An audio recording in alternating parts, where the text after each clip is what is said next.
नमस्कार दोस्तों, स्वागत है हमारे YouTube चैनल पर। आज मैं आपके लिए लेकर आई हूँ एक नई कहानी। कहानी शुरू करते हैं। राजन एक चार्टर्ड अकाउंटेंट था। उज्जवल भविष्य था उसका। एक गरीब परिवार में पैदा हुआ था, लेकिन उसके पिता ने भले ही बड़ी संपत्ति न जोड़ी, परंतु अपने बेटे और बेटी को शिक्षित करने की तरफ विशेष ध्यान दिया। एक ही कमरा था उसमें, एक ही किनारे पर रसोई थी। कमरे के बाहर आगे खाली पड़ी जगह में शौचालय और स्नानघर बना हुआ था। ये खाली प्लॉट और इसमें एक कमरा राजन के पिता की पुश्तैनी संपत्ति थी। इस एक कमरे के अलावा और कुछ निर्माण करने लायक आय कभी राजन के पिता को नहीं हुई थी, लेकिन इतनी दुर्लभ परिस्थिति ने भी राजन ने सीए की परीक्षाएं पास की, जो सभी के लिए प्रेरणादायक उदाहरण था।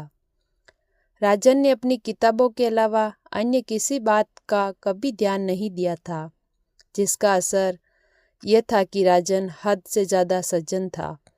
लेकिन आज उस खाली प्लॉट पर एक सुंदर घर था। इसके लिए राजन की अपनी कमाई तो नहीं, लेकिन राजन का सीए होना ज़रूर जिम्मेदार था। राजन के नौकरी लगने के बाद राजन के पिता सुरेश ने भी अपनी मुनीमगिरी की नौकरी छोड़ दी थी। वैसे भी एक लकड़ी की टोल पर मुनीमगिरी करके कोई खास तनख्वाह तो मिलती नहीं थी। राजन सुहाग सेज पर प्रतीक्षा कर रही सुमिता के निकट आया। सुमिता भी सीए थी। दोनों एक साथ एक ही कंपनी में जॉब करते थे। बढ़िया तनख्वाह थी दोनों की। उन दोनों का मिलन दोनों के एक स्वप्न के समान लग रहा था। हालांकि दोनों पहले से ही प्रेम संबंध में थे। दोनों के मध्य की दूरियां और मर्यादाएं तो पहले ही समाप्त हो चुकी थी, लेकिन फिर भी दोनों के लिए ये रात खास थी, क्योंकि आज दोनों एक दूसरे का वर्ण सामाजिक परंपराओं के अनुसार किया था। उनका कमरा उनके स्वप्नों के समान अत्यंत सुंदर से सजा हुआ था। फूलों से कमरा सुहाग से सजी थी। कमरे में मध्यम प्रकाश फैला था। दोनों एक दूसरे से बस आंखों से बात कर रहे थे, और आंखों से ही राजन ने सुमिता के समक्ष अपना प्रणय निवेदन किया। आज फिर दोनों अब एक दूसरे को पा चुके थे, तो एक दूसरे में समा जाना भी चाहते थे। राजन जैसे ही सुमिता के निकट गया, तो सुमिता के शरीर की गंध ने राजन के नथुनों की उत्पत्ति कर दी। लेकिन जिस गंध से राजन को मदहोश हो जाना चाहिए था, उस गंध से राजन एकदम से घबरा सा गया। उसे यह गंध जानी पहचानी लगी। हाँ, कभी ये गंध उसके इस कक्ष और उसके जीवन का हिस्सा थी। जब भी रात्रि में या सुबह नहाने के बाद राशि उसके पास आती थी या कमरे में भी आती थी, तो ये गंध उसके दिमाग में भर जाती थी। राजन ने पहले कभी भी ये गंध सुमिता के शरीर में महसूस नहीं की थी। राजन को सुमिता की शारीरिक बनावट भी एकदम से राशि जैसे ही लगने लगी। उसे लग रहा था जैसे उसने सुमिता को नहीं, बल्कि राशि को आलिंगन बंद किया हुआ। राजन जड़वा सुमिता के पीछे उसे आलिंगन किए खड़ा रह गया, और उसके मुंह से अनायास से निकल पड़ा, राशि। राशि इस नाम को सुनते ही सुमिता पर तुषारपात हो गया। सुमिता, जो अब तक प्रेम और वासना से लाल हो रही थी, अब ये लाली उसके क्रोध में परिणाम में बदल गई। वो झटके से राजन की तरफ घूमी और पीछे से हटी और गुस्से में लेकिन फुसफुसाते हुए बोली, आर यू गुड मेट? आज भी उस अनपढ़ जाहिल का नाम याद कर रहा है? राजन के चेहरे पर पसीना था। इस सितंबर की रात में भी वो सकपकाते हुए बोलता हुआ सुमिता की तरफ बढ़ा, सॉरी सुमिता, बट मुझे तुम्हारे शरीर से ये खुशबू, पहले कभी ऐसी खुशबू नहीं आई तुम्हारे शरीर से। सुमिता का मूड कुछ ज़्यादा ही खराब हो गया था। वो एकदम तिलमिलाते हुए बोली, अपनी बकवास बंद करो तुम्हें मुझ में उस गवार की खुशबू आ रही है, या फिर तुम आज भी उसे ही याद कर रहे हो? सुमिता क्रोध के साथ प्रश्नवाचक दृष्टि से उसकी तरफ देख रही थी। राजन ने स्थिति को संभालते हुए कहा, don't take it otherwise please my dear Sumu, कौन सा परफ्यूम लगाया है आज तुमने? सुमिता ने जलाते हुए कहा, जैसन वो तुम्हारी उस गवार राशि ने कभी इसका नाम भी नहीं सुना होगा। मुझे तो डाउट है कि उसे बॉडी को परफ्यूम करना आता भी होगा। आज तुम्हारी सुहाग रात है और तुम उस मरी हुई औरत के ख्यालों में खोए हो। सुमिता के लिए यह बेहद ही निराशाजनक था कि उसकी सुहाग रात को ही उसका पति अपनी पहली पत्नी के नाम से उसे पुकारे। राजन ने भी इस परफ्यूम का नाम पहली बार सुना था, लेकिन वो अब भी ये सोच रहा था कि ये खुशबू उसने राशि के शरीर में एक बार नहीं हर बार महसूस की थी। और फिर उसका वो एहसास, उसकी बाहों में सुमिता नहीं बल्कि राशि है। ये लग रहा था कि वो गलत नहीं हो सकता। राशि और सुमिता की देह दृष्टि बहुत अंतर था, लेकिन वो गलत नहीं हो सकता। सुमिता पतली दुबली थी, जबकि राशि का शरीर स्वस्थ था। उसका मस्तिष्क चकरा रहा था। राशि की मौत को 1 वर्ष बीत गया था और सुमिता के साथ राजन के संबंध 2.5 वर्ष से थे। लगभग 2 वर्ष तो वे दोनों हर मर्यादा को लांघ चुके थे, लेकिन उससे पहले कभी ये महसूस नहीं हुआ। सुमिता सो चुकी थी या सोने का बहाना कर रही थी। राजन की मन स्थिति अब बदल चुकी थी। कुछ देर पहले तो वो सुमिता के अंक में उतर जाने को तैयार था, परंतु अब नहीं। वो भी बेड के एक कोने में लेट गया। राजन 4 वर्ष पहले की यादों में खो गया। राजन सीए का एग्ज़ाम क्वालिफाई करते ही उसकी नौकरी घर के निकट एक बड़े कारखाने में लग गई थी। वो अपनी ज़िंदगी से बहुत ज़्यादा खुश था। वो शाम को ऑफिस से अपने घर नई मोटरसाइकिल वापस कर आया था। घर जिसमें बस एक कमरा था, वो भी बहुत पुराना निर्माण था। घर के बाहर एक बुलेरो गाड़ी खड़ी थी, जो किसी पड़ोसी की तो नहीं थी। राजन अपनी बाइक आंगन में खड़ी करके कमरे में प्रविष्ट हुआ तो देखा 2 लोग उसके पिता की आयु के बैठे हैं। राजन को देखते ही उसके पिता सुरेश बोल पड़े, लो आ गया। राजन ने सभी को नमस्कार किया। उन दोनों ने राजन से उस नौकरी के संबंध में कुछ बातें की। राजन को अभी भी पता नहीं चल पाया कि ये कौन है। फिर वो दोनों लोग उठकर चलते हुए राजन के पिता सुरेश से बोले, तो देखिएगा विचार करके, हम तो उम्मीद लेकर आए हैं। फिर सुरेश उन दोनों को बाहर तक विदा करने गए। राजन ने अपनी माँ मंजू से पूछा, कौन थे मम्मी ये? मंजू ने गौरवान्वित भाव से कहा, जहाँ गुड़ होगा वहाँ मक्खी तो आएगी ही। राजन के कुछ समझ नहीं आया और हाथ के पंजे को चक्रानुम घुमाकर पुनः अपनी उत्कंठा का प्रदर्शन किया। मंजू ने कहा, तुझे देखने वाले थे बावले। राजन ने सुनकर अपने कपड़े बदलने शुरू कर दिए। सुरेश भीतर आया तो मंजू ने प्रश्न किया, यह गाड़ी इनकी ही थी? सुरेश ने कहा, हाँ इनकी ही होगी। बढ़िया पैसे वाले लोग हैं। मेन मार्केट में कई दुकानें हैं, खेती बाड़ी भी अच्छी है। अपना आड़त और ब्याज का भी तकड़ा काम है। लाखों महीनों का किराया ही आता है। मंजू बोली, कितने बच्चे हैं? सुरेश ने कहा, इकलौती लड़की है, बस एक भाई है। 2 चाचाओं में 1-2 लड़के, दूसरे के इकलाद और एक लड़की है। अभी तो लड़की के दादा दादी भी जिंदा हैं। सब एक साथ रहते हैं। देखा है एक बार इनका घर, राकेश की रिश्तेदारी है इनसे, उसके साथ ही गया था। 1000 गज से भी ज़्यादा बना हुआ मकान है इनका। मंजू ने कहा, क्या राकेश ने ही बताया इन्हें राजन के बारे में? सुरेश ने सहमति में सर हिलाते हुए जवाब दिया। सूरज एक तेज तर्रार व्यक्ति था। पूरे परिवार पर एक कड़ा नियंत्रण था सुरेश का, जबकि राजन एक सीधा-साधा युवक। पूरी तरह से पिता के नियंत्रण में रहने वाला। राजन की जिंदगी छोटे से छोटा निर्णय भी सुरेश ही लेता था।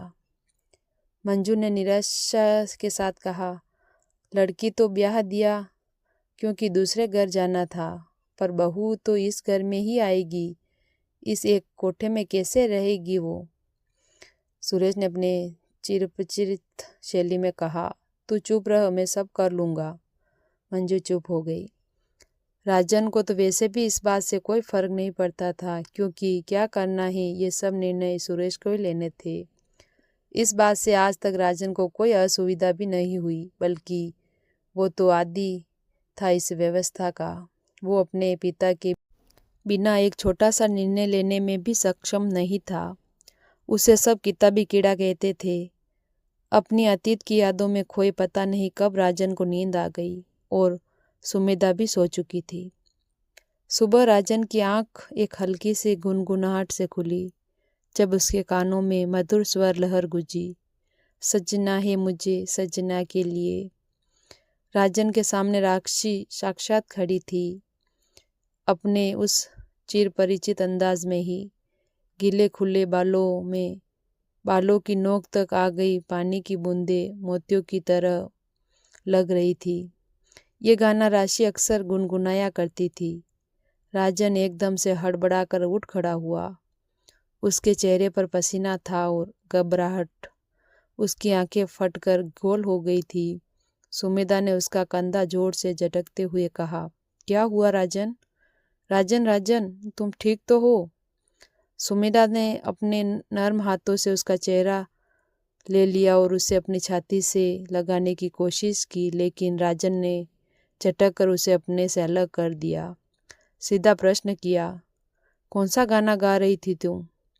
सुमेधा के कुछ समझ नहीं आया और वो राजन के निकट जाते हुए बोली, ये क्या हो रहा है तुम्हें? राजन ने अब थोड़े गुस्से में पूछा, यार बस ये बताओ, तुम कोई गाना गुनगुना रही थी क्या? सुमेधा ने घबराते हुए कहा, हाँ यार, अब इसमें क्या प्रॉब्लम है? राजन बोला, कौन सा गाना गा रही थी? सुमेधा ने थोड़ा सा अपने दिमाग पर जोर डालते हुए जवाब दिया, सजना है मुझे सजना के लिए। फिर राशि ने राजन से पूछा, क्या हुआ, तुम कुछ नॉर्मल नहीं लग रहा है? राजन ने बिना कुछ जवाब दिए कमरे से बाहर चला गया। सुबह से दोपहर होते ही राजन कुछ सामान्य हो चला था, लेकिन वो सुमेधा के ज़्यादा निकट नहीं आया था। वैसे भी आने जाने वालों का तांता लग गया था। शाम को ही सुमेधा के परिवार वाले उसे लेने आ गए। एक दिन सुमेधा अपने घर पर रहने वाली थी, फिर भी वापस आकर दोनों सिंगापुर जाने वाले थे हनीमून के लिए। राजन अकेला अपने कमरे में था। वो सुबह और रात की घटनाओं के बारे में ही सोच रहा था। सुमेधा को राजन ने पहले ही गुनगुनाते हुए सुना था। राशि और सुमेधा की आवाज़ में बड़ा फर्क था और शैली में भी। जहाँ सुमेधा एक बड़े शहर से थी और उच्च शिक्षित थी, उसकी भाषा शैली बहुत ही नियंत्रित थी। राशि की भाषा शैली देशज थी, क्योंकि उसका जीवन एक छोटे से कस्बे में बीता था और वो पढ़ाई में भी बस इंटर तक ही थी। राशि एक सामान्य से ज़्यादा स्वस्थ, देह दृष्टि, गौरव वर्ण और एक मोहक चेहरे की स्वामिनी थी। देहाती परिवेश में पली होने के कारण उसके स्वभाव में हिचकिचाहट थी। वो ज़्यादा खुलकर वार्तालाप नहीं कर पाती थी और जहाँ तक फैशन और कपड़े पहनने की समझ तो परंपरागत और सीमित ही थी, जिस कारण वो 16 श्रृंगार तो कर सकती थी, परंतु स्वयं को एक आधुनिक नारी के रूप में ढाल पाने की समझ उसमें नहीं थी। दोनों की आवाज़ें एकदम भिन्न थी, लेकिन फिर भी सुबह जो आवाज़ राजन ने सुनी थी वो एकदम राशि की आवाज़ थी।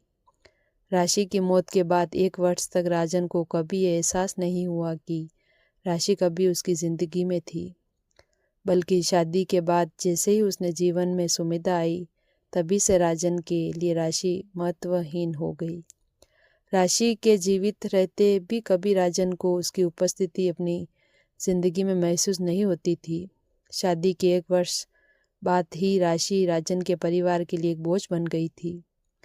राजन पुनः अपनी अतीत की यादों में खो गया। जब उसने रिश्ते की बात राशि से चल रही थी।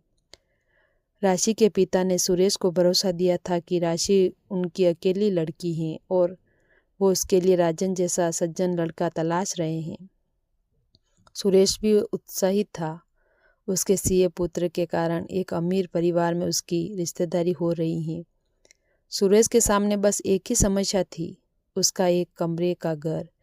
वैसे उस प्लॉट का आकार तो पर्याप्त था, लेकिन उसमें निर्माण का काफ़ी पैसा चाहिए था। राशि के पिता ने सुरेश को विश्वास में लेते हुए कहा, सुरेश जी, मेरी एक लड़की है, बहुत सोच रखा है उसके लिए। मुझसे आप दावत से अलग 50 लाख नकद ले लो और उसका क्या करना है आप ये खुद देख लेना, लेकिन शादी जल्दी ही करनी पड़ेगी। मेरे बेटे का रिश्ता पक्का हो चुका है, उन्हें बस इसीलिए रोक रखा है, पहले बेटी की शादी करूँगा। सुरेश के दिमाग में सारे समीकरण घूम गए थे। उसने कृतज्ञता प्रकट करते हुए राशि के पिता से कहा, ये तो आपकी महानता है, मेरे पास तो जी बस मेरी औलाद है ही संपत्ति के नाम पर। आप कहाँ और हम कहाँ। समस्या ये है कि इस एक कमरे में कैसे बहू को ब्याह कर लाऊं। राशि के पिता ने अब थोड़ा खुलकर सारा समीकरण समझाया। देखो जी, राशि का 50 लाख का राजन को ही देना है। 2-3 महीने तक मकान खड़ा हो जाता है। प्लॉट का आपका ही है, बढ़िया। शादी के बाद जब तक होना होगा तब तक तो मकान बन के खड़ा हो जाएगा। हालांकि ये समीकरण सुरेश के दिमाग में भी था, लेकिन वो अपने मुंह से बोलने से बच रहा था। सुरेश के पास कुल संपत्ति के नाम पर बस एक प्लॉट ही था। इसकी कीमत भी ज़्यादा से ज़्यादा 25 लाख होगी। बाकी इससे अलग कुल जमा तो 2 लाख भी सुरेश के पास नहीं थे। जो भी राजन की तनख्वाह थी, बिटिया की शादी का 3 लाख का कर्ज भी सुरेश पर ही था। सुरेश के भीतर की मजबूरी और लालच को राशि के पिता ने अपने प्रस्ताव से बंधक बना लिया था। राजन और राशि का विवाह हो गया। सुरेश की उम्मीदों से भी ज़्यादा बढ़िया शादी हुई, लेकिन जिन 50 का वादा था उसमें थोड़ी सी कमी रह गई। राशि के पिता ने 25 लाख नकद दिए और 25 लाख की एक फिक्स करवा दी थी। सुरेश ने जब ये प्रश्न किया तो राशि के पिता ने समझा दिया, 25 लाख में तो जी मकान भी बन जाएगा और जो सामान एसी टीवी वो हो जो भी आ जाएगा।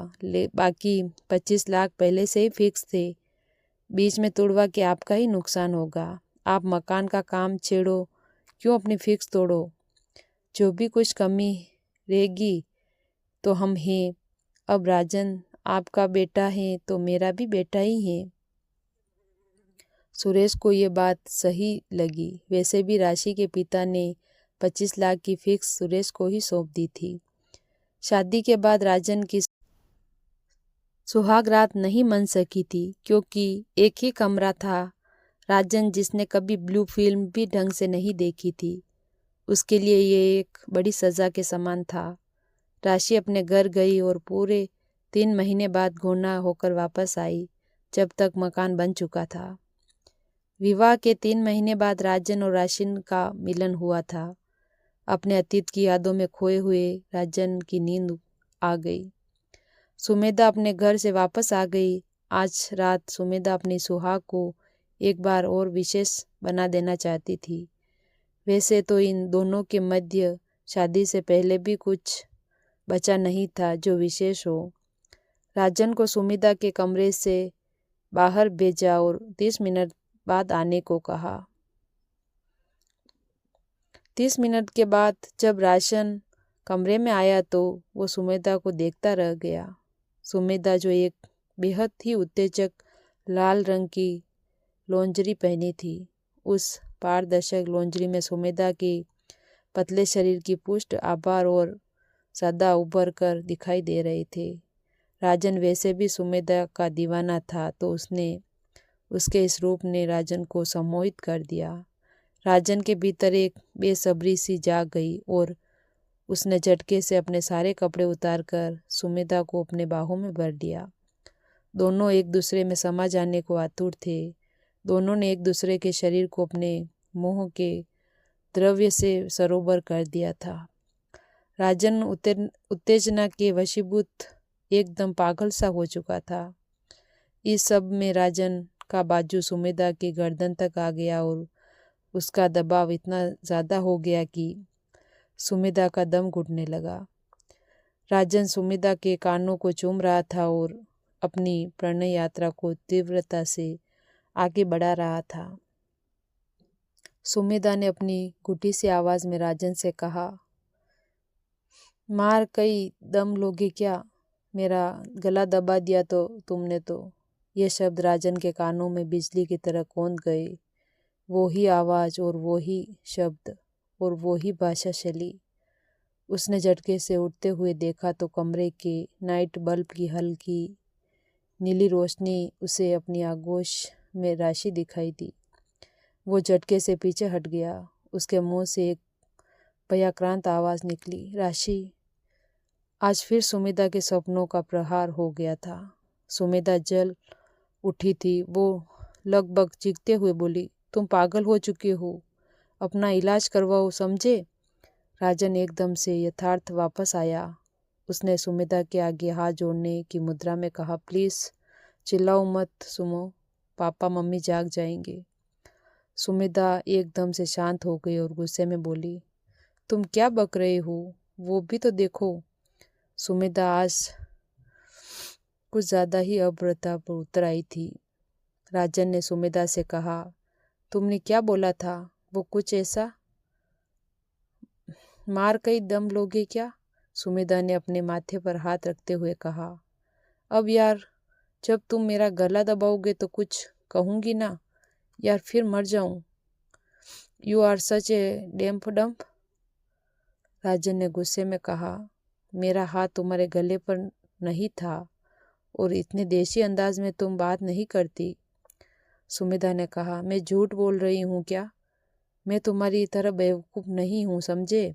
अगर तुमने मुझसे कुछ नहीं होता तो, या फिर आज तुम्हें उस गवार की याद आती है तो तुम मुझसे शादी ही क्यों की? और किसी देशी अंदाज में बात नहीं की मैंने बस कहा कि गला घुट रहा है, मार डालोगे क्या? राजन को अब अपनी गलती का एहसास हुआ तो उसने सुमेधा से याचना करते हुए कहा और उसको बाहों में भरने का प्रयास किया, sorry baby, forget it. But यार, तुम तो कभी इस अंदाज में बात नहीं करती, एकदम देसी। सुमेधा ने झटके से उसे अलग किया और बोली, भाड़ में जाओ यार तुम। सुमेधा की आंखें सजल हो गई थी। वो बिस्तर पर जाकर लेट गई। राजन ने एक बार फिर उसके कंधे को छूने का प्रयास किया तो उसने एक झटके से अलग कर दिया। राजन भी एक तरफ को लेट गया। लेटते ही राजन पुनः अपने द्वंद में खो गया। राजन को ये लग रहा था कि उसका हाथ सुमेधा के गले पर नहीं था और सुमेधा की भाषा शैली बहुत ही सभ्य और, लेकिन वो अंदाज एकदम देहाती था, बिल्कुल राशि की तरह। राजन पूर्ण निश्चिंत था कि वो आवाज़ और शब्द सुमेधा के नहीं, वो तो राशि के ही थे। राजन एक बार फिर अतीत की यादों में खो गया। शादी के बाद राशि अपने मायके चली गई थी। दोनों का मिलन अधूरा ही रहा क्योंकि एक कमरे में जब परिवार के अन्य सदस्य और मेहमान भी हो तो वो संभव नहीं था। लगभग 3 महीने तक मकान बनना गया और तब तक राशि अपने मायके में रही। इस दौरान राजन और राशि फ़ोन के माध्यम से संपर्क में रहे। राशि की देशज भाषा शैली राजन को बहुत अच्छी लगती थी। हालांकि राशि काफ़ी संभल कर बात करती थी, लेकिन जैसे ही बातों का दौर लंबा खींचता तो राशि अपनी नैसर्गिक शैली में पहुंच जाती थी। तुम या आप की जगह तम बोलकर राजन को संबोधित कर देती थी। राजन को ये बहुत अच्छा लगता था। ऐसे ही और भी कई अपभ्रंश थे जो राजन को राशि की शैली में भाते थे और वो बातों में उलझा कर प्रयास करता था कि राशि उन शब्दों को भूले। दोनों के मध्य बहुत अच्छा समय बीत रहा था। दोनों फ़ोन पर बात करते, वो तो अधूरे ही रह गए मिलने की पीड़ा। इनके प्रेम और भी गहरा कर देती थी। लेकिन फिर भी इस संबंध में वासना की प्रधानता नहीं थी। राजन अपनी यादों से वर्तमान में वापस आया तो सहसा ही उसके मस्तिष्क में एक प्रश्न आया, क्या सुमेधा उन परिस्थितियों में उसे अपनाती जब उसके पास रहने को घर भी नहीं था? फिर भी उसने स्वयं को उत्तर दिया था, नहीं, कभी नहीं। न चाहते हुए पुनः अतीत में खोने लगा। राशि ससुराल वापस आ गई थी और आज कोई कारण नहीं था जो इन दोनों आत्माओं के मिलन को रोक सके। दोनों के मिलन की वेला वो खूबसूरत रात आ गई थी, जैसा सामान्यतः होता है। इनकी सुहाग रात ही नहीं थी, क्योंकि शादी के 3 महीने बाद ना तो कोई हंसी ठिठोली करने वाला था और ना ही कोई ऐसा जो इनकी सुहाग सेज को फूलों से महकाता या सजाता। जब सुहाग रात थी तब यह संभव नहीं हो पाया था और 3 महीने बाद आज कोई औचित्य नहीं था इस सब का, परंतु एक सुहाग रात को सुंदर और अविस्मरणीय बनाने हेतु फूलों से सजी सुहाग सेज नहीं बल्कि 2 प्रेम करने वाले हृदय चाहिए होते हैं। और इन दोनों का प्रेम एक दूसरे के प्रति अविरल और निश्चल था। दोनों ने आज ही से अपने परिवार के सदस्यों के अतिरिक्त किसी विपरीत लिंगी के साथ कोई आत्मीय संपर्क नहीं रखा था। राजन कभी अपनी किताबों से बाहर नहीं आ पाया था तो राशि ने कभी अपने परिवार के कड़े अनुशासन में पारिवारिक मर्यादाओं को नहीं लांघा था। दोनों एक दूसरे से मिलन को तड़पे थे। 3 महीने तक प्रेम क्या है, ये दोनों को अपने विवाह के बाद मिली इस विरह वेदना ने बताया था। लगातार हुई फोन के माध्यम से दोनों मध्य व्याप्त झिझक को दूर कर दिया था और दोनों एक दूसरे को अपने ऊपर पूर्ण अधिकार प्रदान कर दिया था। प्रारंभ में इन दोनों के मध्य इतनी ज़्यादा झिझक थी कि इनकी रिंग सेरेमनी में जब दोनों ने एक दूसरे को अंगूठी पहनाई तो सभी ने इन दोनों के चेहरे की घबराहट और चेहरों पर आए पसीने को देखा था। खूब मजाक उड़ाया था सभी ने इनका। राजन ने आज भी मिलन की वो पहली रात याद थी। दोनों ने अपनी जीवन का पहला चुम्बन लिया था। एक दूसरे के शरीर के स्पर्श को दोनों ने उत्तेजना के चरम तक पहुंचा दिया था। कब शुरुआत हुई और कब दोनों के संसर्ग पद पर आगे बढ़ लिए ये दोनों को ध्यान नहीं था। दोनों ने एक दूसरे को अपना सब कुछ समर्पित कर दिया था। इन उत्तेजना और प्रेम के रोमांच से भरपूर क्षणों में राजन का बाजू राशि के गर्दन पर चला गया और उत्तेजित में राजन को ध्यान ही नहीं रहा। उसने राशि का गला जोर से दबा दिया। तभी राशि की आवाज़ आई, मार कई दम लोगे क्या? मेरा गला दबा दिया तुमने तो। प्यार और उत्तेजना से भरपूर इन क्षणों में राशि की इस बात और इस अंदाज पर राजन की हंसी छूट पड़ी। दोनों ही कुछ क्षणों तक हंसते रहे। ये घटना राजन और राशि की यादों से चिपक गई थी, क्योंकि उनके प्रथम मिलन से जुड़ी ये घटना थी। कहानी का अगला भाग मैं आपको बहुत जल्द सुनाऊंगी। धन्यवाद।